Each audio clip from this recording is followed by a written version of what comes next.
Hi everyone, welcome to Storytime. I'm Miss Kirsten at the Rawlings Library. We're going to go ahead and get ready for Storytime, so if you can clap along with me and go ahead and sing along with me, we're going to sing Let's Get Ready for Storytime. So here we go, ready? We're all here for Storytime, Storytime, Storytime. We're all here for Storytime, let's get ready now. Can you turn your ears up high, ears up high, ears up high? Can you turn your ears up high so that you can hear? Can you open your eyes up wide, eyes up wide, eyes up wide? Can you open your eyes up wide so that you can see?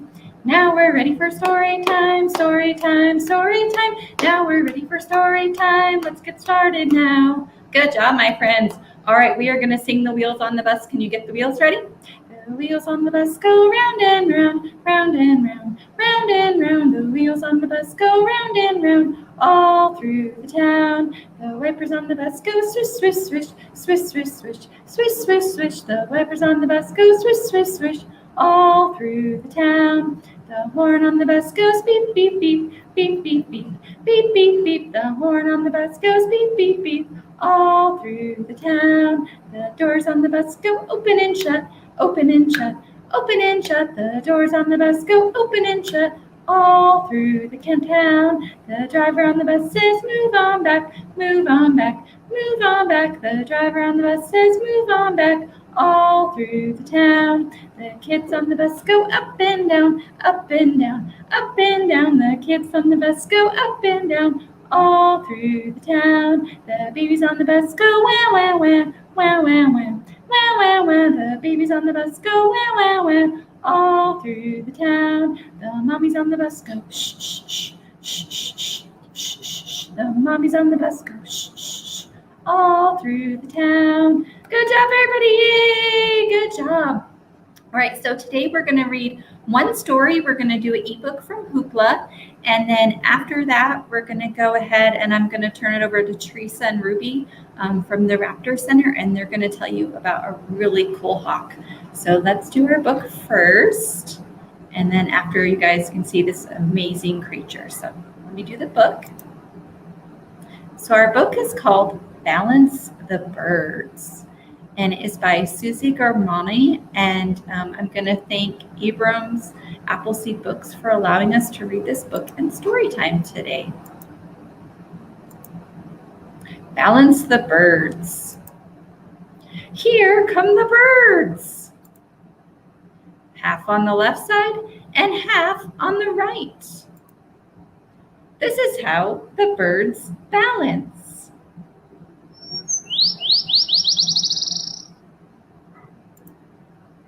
Uh-oh, off they go. Half the birds remain. One side is too heavy. One side is too light. Unless two perch here. Let's count them. 1, 2, and 2 hop there. 1, 2.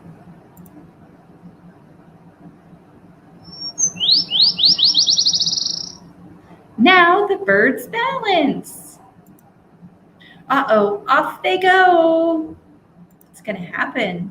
One small bird remains until... What is that? What kind of bird is that, my friends? An owl, right? Good job. How will these birds balance? Small birds are quite light, but a few more might. Balance.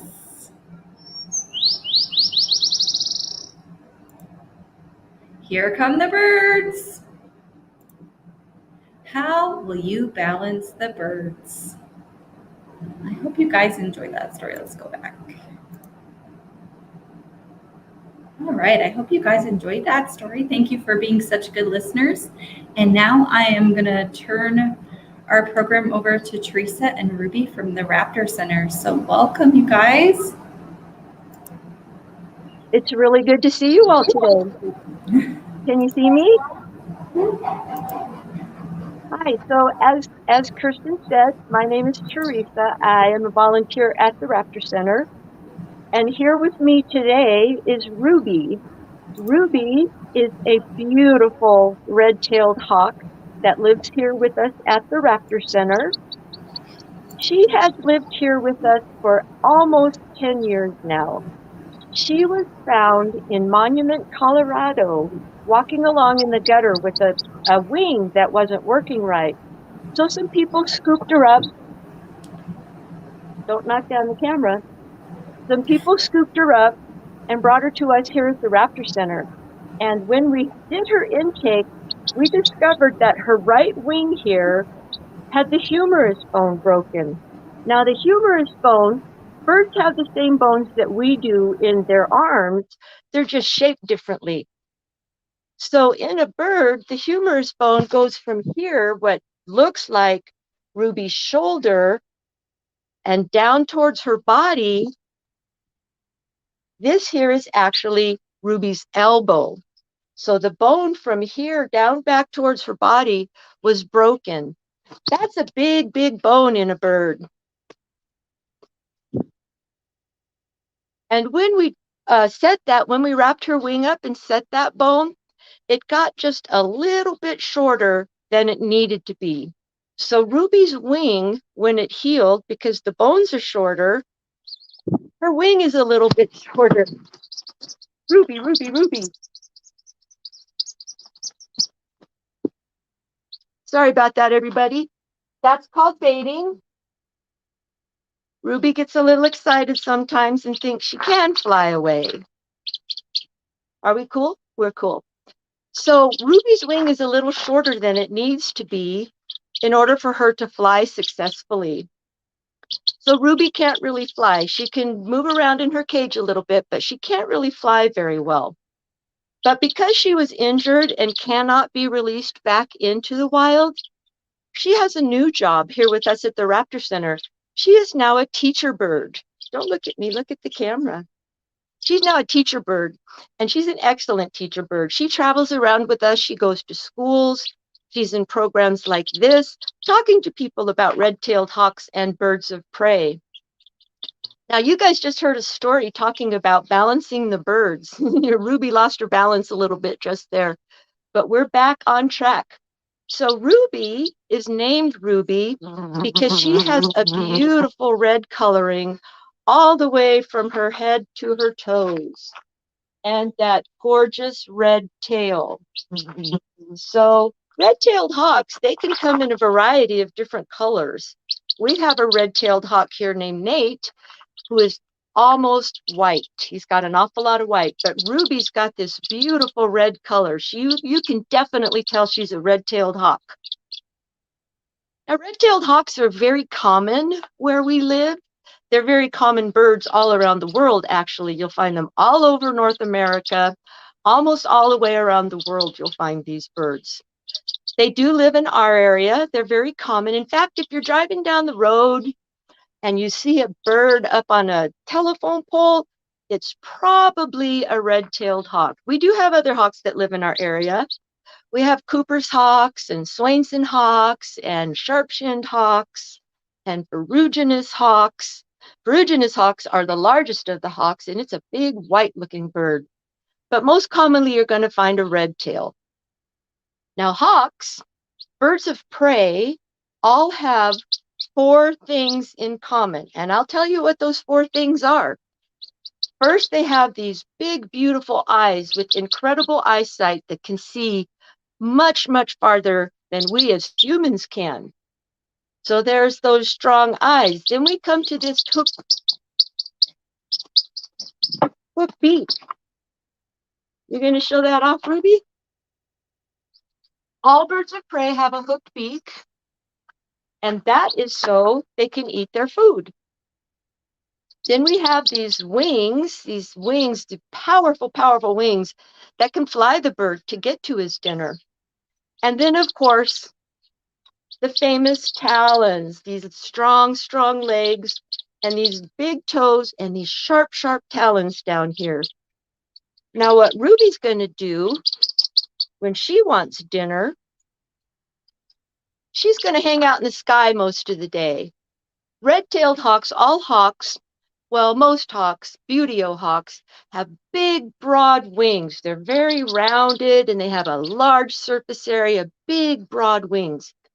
That's because she's going to spend most of her day up in the sky, just soaring around, soaring around. And she soars like that to save energy. When you run and you're playing, you're using a lot of energy. But at night, maybe when you're at home after dinner, you're relaxing, you're not using as much energy. So energy comes from food, and raptors have to hunt for their food. So they don't want to use any more energy than they have to. So by soaring around and just riding on the hot air currents, she can hang around up in the sky without flapping her wings very much. That's called soaring. And what she's going to do while she's up there,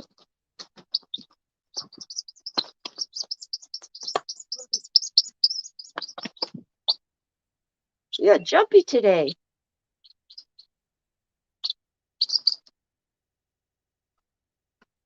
Sorry, we keep disappearing. Ruby's jumpy today. What she's going to do while she's up there, she's just going to be looking for food. She's going to be keeping her eye out because her eyesight is so strong. From way up there in the sky, she can see little rodents down on the ground. Now, Ruby's favorite food is rodents. All red-tailed hawks like rodents the best. Mice, small rats, things like that. But she will also eat larger prey if she has to, like maybe a squirrel or a snake. She will take those if she can't find rodents, but she does prefer rodents. So she's just going to be hanging around, soaring around up in the sky, looking for rodent movement. And when she sees something, she's going to start diving down towards the earth. She'll just like, I'm hungry. Now, a red-tailed hawk, all birds of prey, all birds, in fact, they don't eat the same kind of diet that humans do. Birds of prey, or raptors, they are what we call carnivores. They only eat meat. So if Ruby doesn't have a successful hunt, she cannot go to Burger King and get dinner. She just has to wait until she has a successful hunt, right, babe? So let's say she's going to have a successful hunt this time and she sees a nice mouse down there on the ground and she's thinking, well, I didn't have any dinner yesterday. I really want that mouse. So she's going to start diving down towards the ground, keeping those incredible eyes on that mouse the whole time she's coming. And she's coming down head first, of course. So she's getting down there. She's almost to the mouse. Well, she doesn't want to hit the ground with her head. That might give her a concussion. So she's got to get her feet out in front of her somehow. I'm telling all your secrets. What she's going to do is she's going to open up those beautiful wings. What that'll do, it works a little bit like a parachute on an airplane. It's going to lift her head up, and then her feet will be out front. And what happens, she's going to get close to that mouse, and she's just going to reach out and grab it with her foot. These strong, strong talons I showed you earlier. She's just going to reach out and grab that mouse. She grabs with these strong, strong toes. Those talons will pierce the mouse's body and kill it. Then Ruby can have her dinner. I am telling all your secrets. I'm going to keep doing it too. So when Ruby eats, if she caught a small mouse, she's probably just going to swallow the whole mouse. But if she caught something bigger, let's say today she caught a prairie dog. Prairie dog's too big to swallow. So she's going to use this hooked beak and she's just going to tear pieces of flesh off of the prairie dog and swallow them. Now, another thing that birds of prey do, when they eat, as I said, you snarky girl, when they eat, they consume everything. Everything goes into their tummy, including bones and fur and teeth and claws. And that all goes into her tummy. Her tummy is just like our tummy. It's just a big muscle. And it's going to start squishing away at the food that she ate. And her tummy's going to extract all the nutrients that her body needs.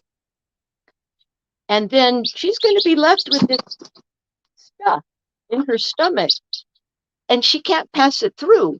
So her tummy is going to squeeze until it has a nice little ball, a little hard ball of fur and teeth and skin.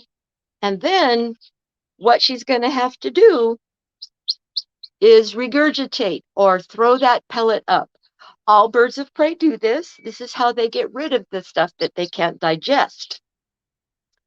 I'm going to give you guys a tip about how you can help birds of prey when they're eating. Sometimes when you're driving down the road, you'll pass by a bird, a big bird of prey, maybe a red-tailed hawk, sitting on the side of the road. Well, what happens? We're driving along the road, and sometimes we might throw something out the window, like an apple core, right? And we think, well, that's okay because it's an apple core and it's organic, and something's going to come and eat it. And that's true. Something will come and eat it. What will come and eat it are rodents. Rodents and other small animals will be attracted to the side of the road where that food is. And then here come the birds. They want to eat those rodents. And so they eat rodents and they stuff themselves because they don't know when they're going to eat again. And then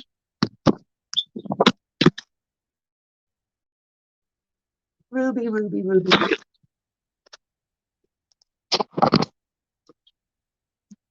Sorry, she knocked my whole camera down. So Ruby has eaten, and she's eaten her fill. Now her tummy's really, really full. She's too heavy to fly. When a bird gets to eat, it eats as much as it possibly can, but birds have to be lightweight in order to fly. You can't be heavy and fly around in the sky. So when they eat, there's too much food in there and it makes them way too much. So when you're driving down the road, if you see a big bird on the side of the road, tell your parents to give it a little bit of extra room, because what's going to happen when you drive by, the bird's probably going to jump because your car scared him. And so he's too heavy to fly, but he's not too heavy to jump. And sometimes he'll jump right in front of your car. And that's oftentimes how birds of prey get hit by cars. That might be what happened to Ruby. We're not sure because she was already injured when we found her. So that's something you can do to help birds of prey right now.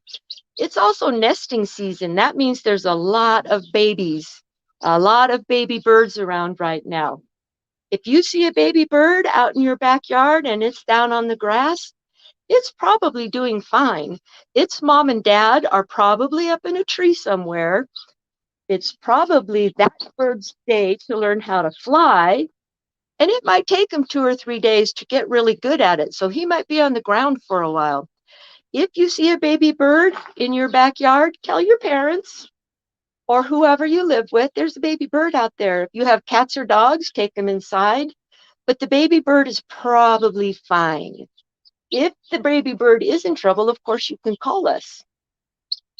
So I told you an awful lot about birds of prey today.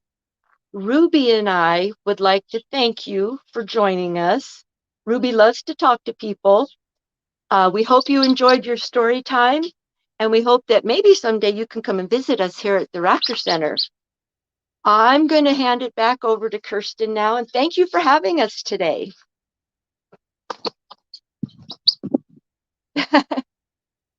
Hi, Kirsten.